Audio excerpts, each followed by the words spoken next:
Hello friends, कैसे हैं? आशा करता हूँ बहुत अच्छे होंगे। और जैसे कि आप लोगों को मालूम है कि यूपी होम गार्ड के लिए आप लोगों से मैंने कहा था कि आप लोगों का जो है क्लास जो है आज से स्टार्ट होने वाला है। तो बिल्कुल ही आज से आप लोगों के अब यूपी होम गार्ड के डेली ही क्लासेज सुबह और शाम स्टार्ट रहेगा, ठीक है। और आज पहले हम लोग करने वाले हैं मॉडल पेपर, जिसमें हम देखेंगे कि आपका जो पेपर है ये जो है 25 मार्च 25 अप्रैल और 26 अप्रैल और 27 अप्रैल को जो होगा वो कैसा आ सकता है, आपको एक झलक यहाँ पे देखने को मिलेगा। बिल्कुल ही आप लोग यहाँ पे देखोगे कि पेपर मैंने बनाया हुआ है, और इस पेपर को देखने के बाद से आपको लगेगा कि हाँ, पेपर जो है आप लोग को बिल्कुल ऐसा ही देखने को मिलेगा जब आप एग्ज़ाम हॉल में बैठोगे। 25 अप्रैल या 26 अप्रैल या 27 अप्रैल 3 दिन तक आपका एग्ज़ाम रहेगा, और 3 दिन में आपका किसी भी दिन एग्ज़ाम पड़ सकता है। तो आपके लिए ये क्लास बहुत इंपॉर्टेंट है, क्योंकि पहले आप लोगों को पता होना चाहिए कि किस तरीके के यूपी होम गार्ड के जो है पेपर आने वाला है। तो इस मॉडल पेपर से जो है आप लोगों को बहुत बड़ा बेनिफिट होगा।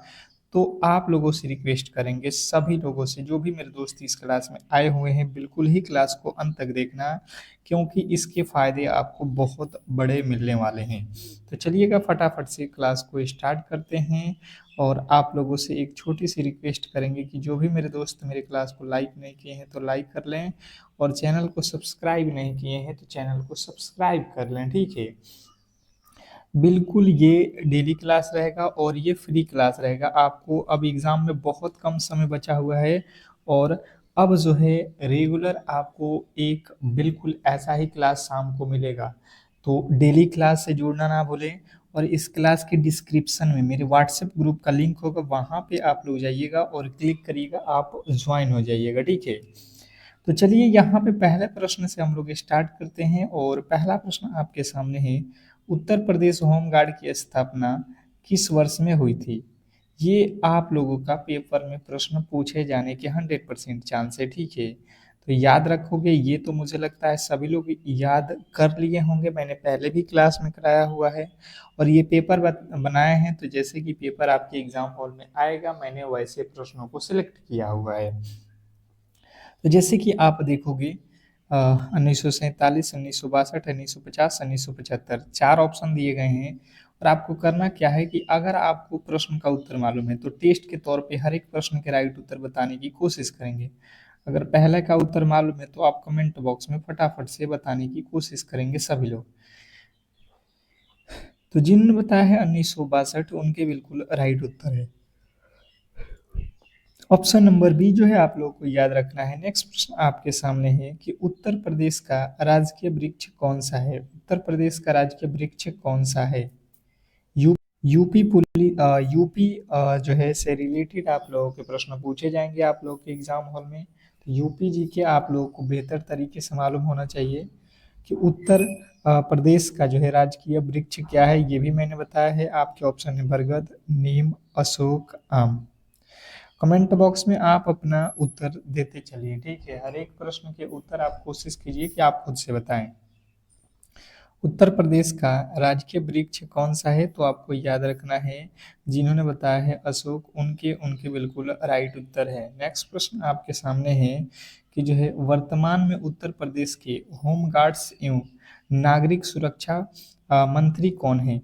देखिए, मैं फिर से कह रहा हूँ कि जो भी मेरे दोस्त अब तक मेरे से नहीं जुड़े हैं तो बिल्कुल ही जुड़ जाओ, क्लास को लाइक करके, चैनल को सब्सक्राइब करके, क्योंकि इसके फ़ायदे अगर आपको लेने हैं तो कहीं न कहीं सुबह और शाम आप लोगों को ये क्लासेज करना पड़ेगा। और ये क्लासेज बिल्कुल फ्री है, यूट्यूब पे डेली चलेगा।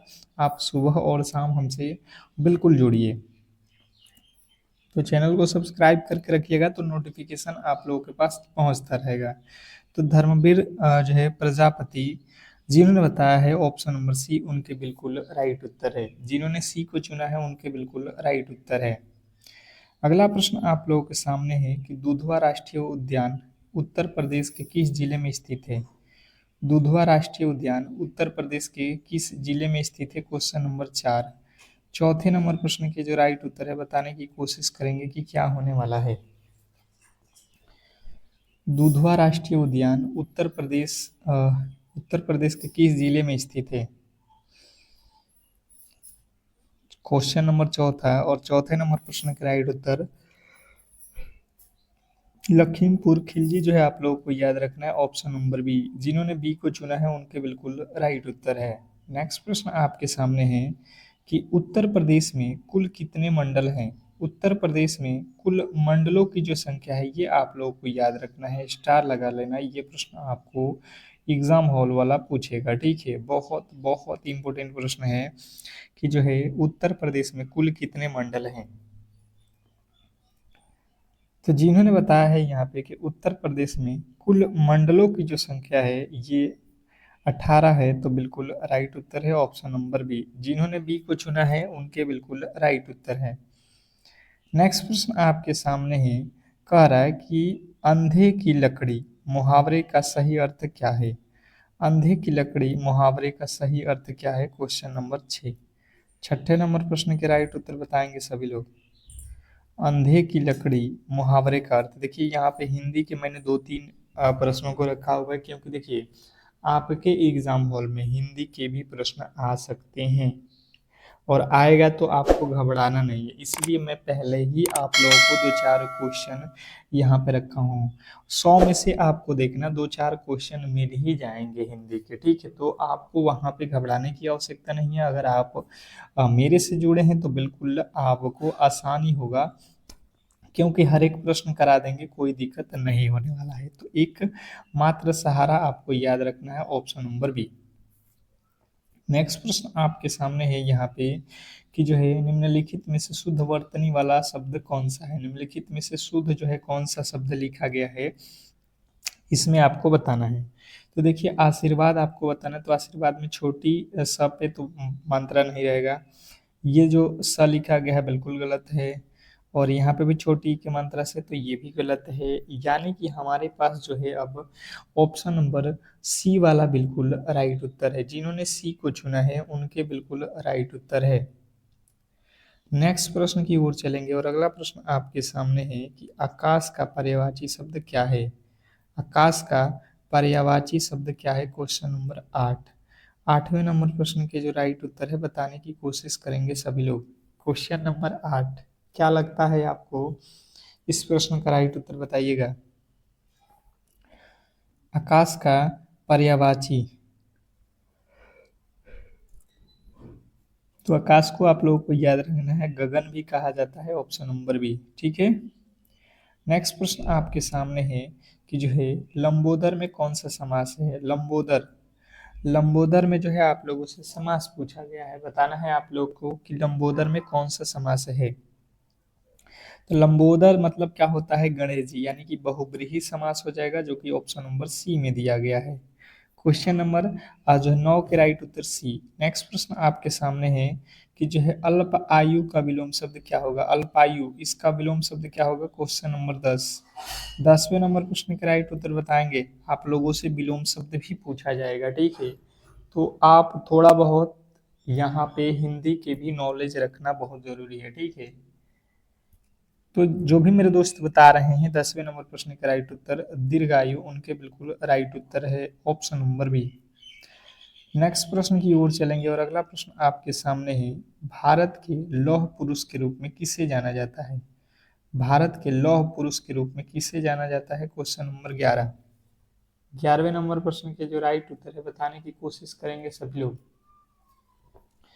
क्वेश्चन नंबर 11 कि भारत के लौह पुरुष के रूप में किसे जाना जाता है।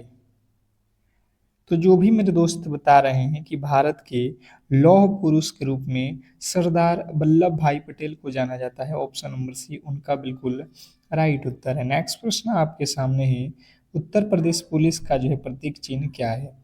उत्तर प्रदेश पुलिस की प्रतीक चिन्ह जो है आप लोगों से पूछ लिया है, क्वेश्चन नंबर आपके सामने 12। एक बार फिर कह रहा हूँ, जो भी मेरे दोस्त क्लास को लाइक नहीं किए हो तो यार कम से कम लाइक कर लो और क्लास को शेयर कर दो, ताकि ये क्लास आपको रेगुलर हम कराएं। बिल्कुल फ्री क्लास है, तो इसका सपोर्ट जितना आप करोगे उतना ही आपके लिए बेनिफिट रहेगा, और हम भी आपने जो है आपके लिए बिल्कुल डेली ही क्लासेज लाते रहेंगे। तो इसका जो है राइट उत्तर आपको याद रखना है मछली, ऑप्शन नंबर बी जो है आप लोगों के राइट उत्तर है मछली। नेक्स्ट प्रश्न आपके सामने है, देखिएगा यहाँ पे कह रहा है आपका अगला प्रश्न कि जो है सूचना का अधिकार अधिनियम किस वर्ष लागू हुआ। सूचना का अधिकार अधिनियम किस वर्ष लागू हुआ, क्वेश्चन नंबर 13। 13वें नंबर प्रश्न के जो राइट उत्तर है बताने की कोशिश करेंगे सभी लोग। क्वेश्चन नंबर 13 जिन्होंने बताया है सूचना के अधिकार अधिनियम किस वर्ष लागू हुआ, जो भी मेरे दोस्त यहाँ पे बता रहे हैं कि जो है 2005 में, ऑप्शन नंबर बी उनका बिल्कुल राइट उत्तर है। नेक्स्ट प्रश्न आपके सामने है कि उत्तर प्रदेश के किस शहर को पीतल नगरी कहा जाता है। उत्तर प्रदेश के किस शहर को पीतल नगरी कहा जाता है, क्वेश्चन नंबर 14। 14वें नंबर प्रश्न के राइट उत्तर बताएंगे सभी लोग।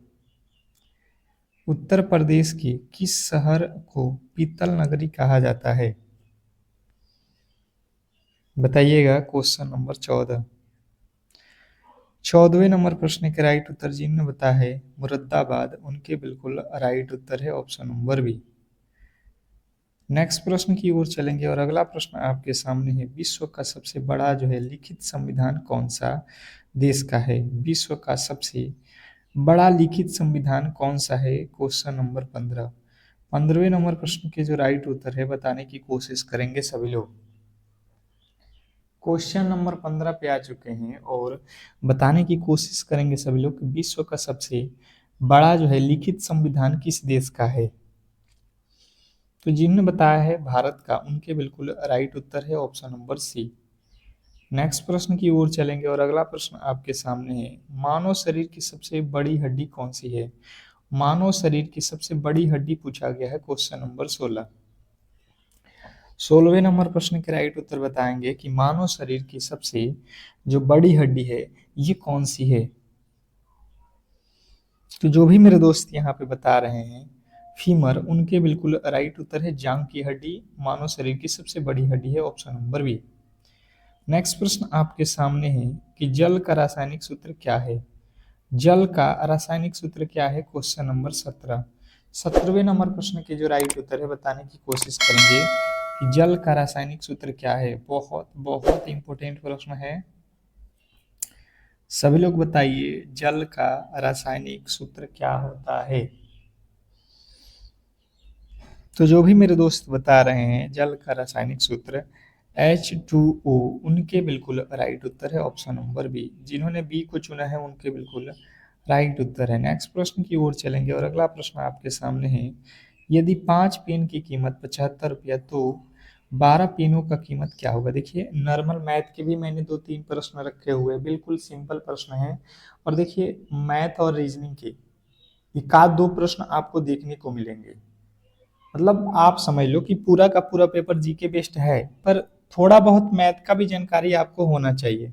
कहीं ना कहीं अगर वहां पे 2-3 क्वेश्चन पूछ देता है तो फिर आप कहिएगा कि सिलेबस में नहीं है। ऐसा आप लोगों को थोड़ा बहुत जानकारी चाहिए, ठीक है। तो इसलिए मैंने जो है यहाँ पे क्लास में नॉर्मल क्वेश्चनों को रखा हुआ है। देखिए 5 का रहा है, 5 पेन है, इसके प्राइस जो है कितने हैं, 75। तो हम यहाँ से एक पेन का कीमत पता करेंगे, 5 से काटेंगे तो 15 पचे 75, यानी कि 15 रुपया हो जाएगा। इसके बाद से इसने कहा है कि 12 पेन का कीमत, तो 12 पेन का कीमत अगर हम पता करना चाहेंगे तो 15 गुणे 12, ये हो जाएगा कितना, 180। ऑप्शन नंबर जो कि बी में दिया गया है। तो मुझे लगता है कि आप आसानी से इस प्रश्न को सॉल्व कर लिए होंगे। नेक्स्ट प्रश्न की ओर चलेंगे और अगला प्रश्न आपके सामने है, कह रहा है यहाँ पे कि जो है विटामिन सी की कमी से कौन सा रोग होता है। विटामिन सी की कमी से कौन सा रोग होता है, बताइएगा। क्वेश्चन नंबर 10, 19वें नंबर प्रश्न के राइट उत्तर बताएंगे, विटामिन सी की कमी से कौन सा रोग होता है। तो आप लोगों को याद रखना है स्कर्विक जो है रोग होता है, ऑप्शन नंबर बी।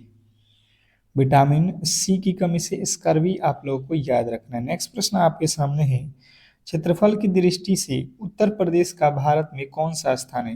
देखिए ये पेपर है, बिल्कुल आप एग्जाम हॉल में जाओगे तो ये पेपर आप लोगों को इससे जो है एक लेवल नीचा ही रहेगा, ऊपर नहीं आएगा, ठीक है।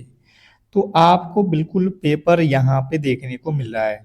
तो उत्तर प्रदेश की क्षेत्रफल की दृष्टि से उत्तर प्रदेश भारत का कौन सा स्थान पे है?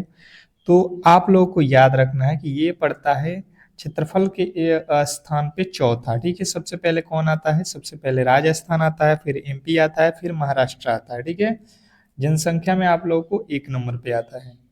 अगला प्रश्न, वर्ष 2026 में कुंभ मेला उत्तर प्रदेश के किस शहर में जो है आयोजित होना प्रस्तावित है? देखिए 2026 में कुंभ का मेला जो है अभी लगा हुआ था। ये कुंभ का मेला तो आप लोगों को मालूम है कि ये प्रयागराज में ही लगता है। ऑप्शन नंबर सी जिन्होंने बताया है उनके बिल्कुल राइट उत्तर है। नेक्स्ट प्रश्न आपके सामने है कि हाल ही में उत्तर प्रदेश के किस जिले में नोएडा इंटरनेशनल एयरपोर्ट का जो है संचालन हुआ? हाल ही में उत्तर प्रदेश के किस जिले में नोएडा इंटरनेशनल एयरपोर्ट का जो है संचालन शुरू हुआ? Question number 22। 22वें नंबर प्रश्न का राइट उत्तर हो जाएगा गौतम बुद्ध नगर। गौतम बुद्ध नगर ऑप्शन नंबर सी वाले जो भी मेरे दोस्त थे उनके 100% सही उत्तर है। नेक्स्ट प्रश्न की ओर चलेंगे और अगला प्रश्न आपके सामने है यहाँ पे कि मुख्यमंत्री कन्या सुमंगला योजना के तहत दी जाने वाली राशि को बढ़ाकर कितनी कर दी गई है? मुख्यमंत्री कन्या सुमंगला योजना के तहत दी जाने वाली राशि को बढ़ाकर कितनी कर दी गई है? तो जिनने बताया है 25,000 रुपया, ऑप्शन नंबर सी उनके बिल्कुल राइट उत्तर है। नेक्स्ट प्रश्न आपके सामने है अयोध्या में नवनिर्मित राम मंदिर के मुख्य जो है वास्तुकार कौन है? यानी कि अयोध्या में जो राम मंदिर का निर्माण हुआ है उसके जो है वास्तुकार कौन है, ये आप लोगों को यहाँ पे याद रखना है, Chandrakant Sompura. Option number B जो है आप लोगों के बिल्कुल राइट उत्तर है। नेक्स्ट प्रश्न आपके सामने है यहाँ पे कि जो है यूपी 112 सेवा मुख्य रूप से किसके लिए है? यूपी 112 सेवा मुख्य रूप से किसके लिए है? क्वेश्चन नंबर आपके सामने है जो है 25वें नंबर प्रश्न के जो राइट उत्तर है, जो भी मेरे दोस्त बता रहे हैं कि आपातकालीन सेवा, इमरजेंसी बिल्कुल राइट उत्तर है, आपातकालीन सेवा। नेक्स्ट प्रश्न आपके सामने है यहाँ पे देखिएगा, कह रहा है कि श्रृंखला को पूरा करें। सिंपल सा रीजनिंग के मैंने प्रश्नों को भी रखा हुआ है, एक आध दो, तो बिल्कुल आपको ऐसा पेपर देखने को मिलेगा, आप ये यकीन करिए। ठीक है, श्रृंखला को पूरा करना है, रीजनिंग का प्रश्न है। आप सिंपल से सोचो कि 2 से लिखा हुआ है 4, 2 से 4 कब होगा? जब आप यहाँ पे 2 गुना करोगे। 4 से 8 फिर से 2 गुना करोगे, 8 से 16 फिर 2 गुना करोगे, 16 से 32 फिर 2 गुना करोगे, तो 32 में आप 2 से गुना कर दो, 32 दूना 64। आप लोगों के यहाँ पे बिल्कुल राइट उत्तर है ऑप्शन नंबर जो है बी।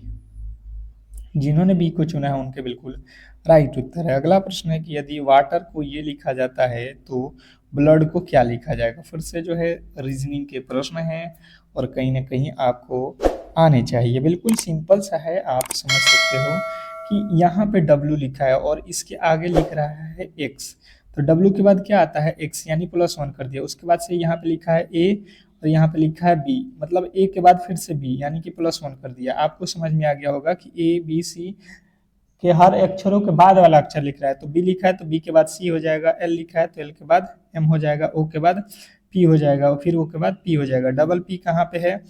और D के बाद E हो जाएगा। तो ये जो है आप लोग देखोगे दोनों में सेम टू सेम हो गया है क्या जी?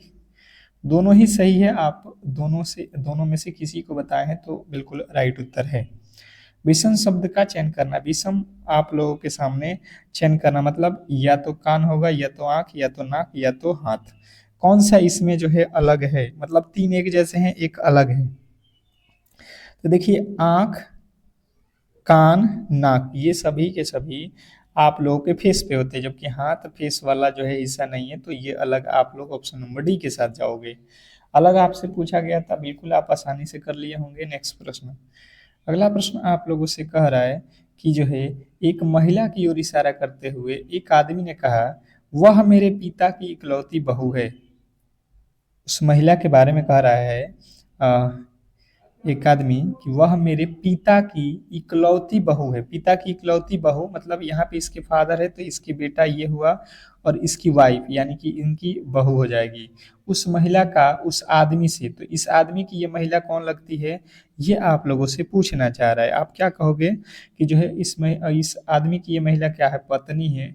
नेक्स्ट प्रश्न आपके सामने है कि जो है यदि आज सोमवार हो तो 61 दिन बाद कौन सा दिन होगा। यदि आज जो है कह रहा है सोमवार है तो आज से 61 दिन बाद क्या होगा। तो भाई साहब 61 में सप्ताह में कितने दिन होते हैं, 7, यानी कि हर 7 दिन के बाद जो है सोमवार आएगा। तो 7 से भाग दे दो, 7 8 56। यहाँ पे 56 पूरा पूरा भाग लग जाएगा, शेष हमें पता करना है। तो शेष कितना बचेगा, 56 और 5 61, यानी कि शेष जो है हमें मिल गया, शेष दिन 5। यानी कि सोमवार के बाद से 5 दिन जोड़ दो। सोमवार के बाद से मंगलवार, बुधवार, बृहस्पतिवार, शुक्रवार और यहाँ पे हो जाएगा शनिवार। जिन्होंने शनिवार बताया है उनके बिल्कुल राइट उत्तर है option number B.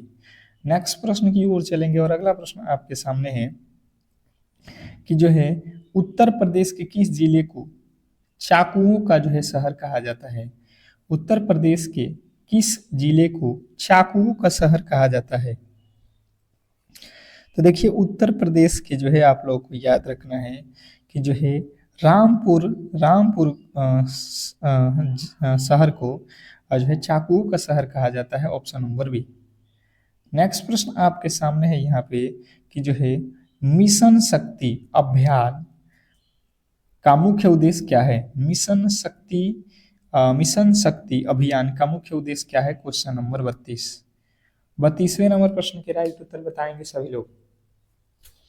Question number 32 और 32वें नंबर प्रश्न के राइट उत्तर जो भी मेरे दोस्त बता रहे हैं यहाँ पे कि जो है महिला सुरक्षा और स्वावलंबन, बिल्कुल राइट उत्तर है ऑप्शन नंबर बी।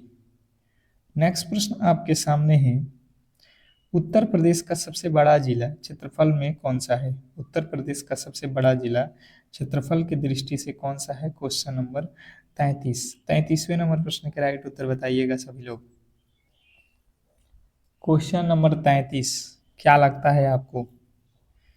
तो उत्तर प्रदेश का सबसे बड़ा जो जिला है आप लोगों को याद रखना है कि ये है Lakhimpur Khilji, option number B. Next प्रश्न आपके सामने है उत्तर प्रदेश में पुलिस अकादमी कहाँ स्थित है। उत्तर प्रदेश में पुलिस एकेडमी कहाँ स्थित है। तो आपको याद रखना है कि उत्तर प्रदेश में पुलिस एकेडमी मुरादाबाद में है। अगला प्रश्न आपके सामने है भगवान राम की जन्म स्थली अयोध्या किस नदी के किनारे स्थित है। आपको बताना है कि जो भगवान राम की जन्म स्थान है अयोध्या, वो किस नदी के किनारे है। तो अयोध्या जो है आप लोग के किस नदी के किनारे है, याद रखना है सरयू नदी, बहुत बहुत इंपॉर्टेंट है। नेक्स्ट प्रश्न आपके सामने है यहाँ पे कह रहा है कि वायुमंडल में सबसे अधिक मात्रा में पाई जाने वाली गैस कौन सी है। वायुमंडल में सबसे अधिक मात्रा में पाई जाने वाली गैस कौन सी है। तो जिन्होंने बताया है यहाँ पे जो है नाइट्रोजन, जो कि लगभग 78% होता है, ऑप्शन नंबर सी आप लोग का राइट उत्तर है। नेक्स्ट प्रश्न आपके सामने है कि इंसुलिन की कमी से कौन सा रोग होता है। इंसुलिन की कमी से कौन सा रोग होता है। तो आपको याद रखना है कि इंसुलिन की कमी से मधुमेह रोग होता है, ऑप्शन नंबर बी जो है आप लोग का बिल्कुल राइट उत्तर है। नेक्स्ट प्रश्न आपके सामने है कि जो है बिजली के बल्ब का फिलामेंट किस धातु का बना होता है। बिजली के बल्ब का फिलामेंट किस धातु का बना होता है, क्वेश्चन नंबर 38वें नंबर प्रश्न के राइट उत्तर बताएंगे सभी लोग।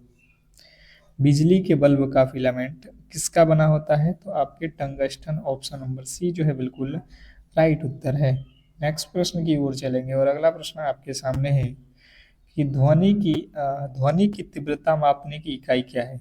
ध्वनि की तीव्रता मापने की इकाई क्या है, क्वेश्चन नंबर आपके सामने 39। ध्वनि की तीव्रता मापने की इकाई क्या है, जिन्होंने बताया है यहाँ पे डेसिबल, उनके बिल्कुल राइट उत्तर है ऑप्शन नंबर बी। नेक्स्ट प्रश्न की ओर चलेंगे और अगला प्रश्न आपके सामने है कि जो है पौधों में जल का परिवहन किस ऊतक के जो है माध्यम से होता है। पौधों में जल का परिवहन किस ऊतक के माध्यम से होता है।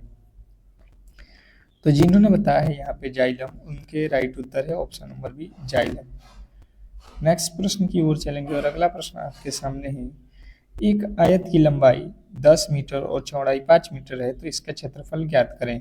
एक आयत की लंबाई 10 मीटर और चौड़ाई 5 मीटर, तो इसका क्षेत्रफल निकालना है। तो क्षेत्रफल बराबर क्या होता है आप लोगों को मैंने बताया है, लंबाई और गुणे चौड़ाई। तो आपको क्या करना है, लंबाई 10 है और चौड़ाई 5 है, तो 10 और 5 में गुणा कर दो, 50 वर्ग मीटर जो है आपके बिल्कुल राइट उत्तर हो जाएगा। नेक्स्ट प्रश्न आपके सामने है कि यदि 0.5 गुणे 0.2 का मान क्या होगा। तो देखिए 0.5 और 0.2 जब गुणा करोगे तो दशमलव के बाद यहाँ एक अंक और यहाँ एक अंक, यानी कि दशमलव के बाद 2 अंक होना चाहिए। तो 0.5 दूना का 10, यानी कि यहाँ पे देख लो दशमलव के बाद 2 अंक बन गया। और यहाँ पे आप देखोगे 5 दूना का 10, 10 हो गया। तो 10 के बाद से तो यहाँ पे आप 0 लिखो या ना लिखो कोई फायदा नहीं है, यानी कि 0.1 आप कह सकते हो कहाँ पे है, ऑप्शन नंबर बी। बी वाले जो भी मेरे दोस्त हैं उनके बिल्कुल राइट उत्तर है।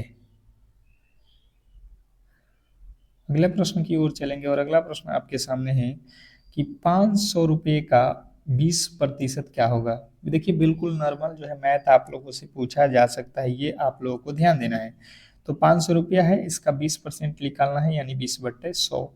ये 2 जीरो से ये 2 जीरो काट दो, 5 दूना का 10, यानी कि आप जाओगे 100 ऑप्शन नंबर बी के साथ।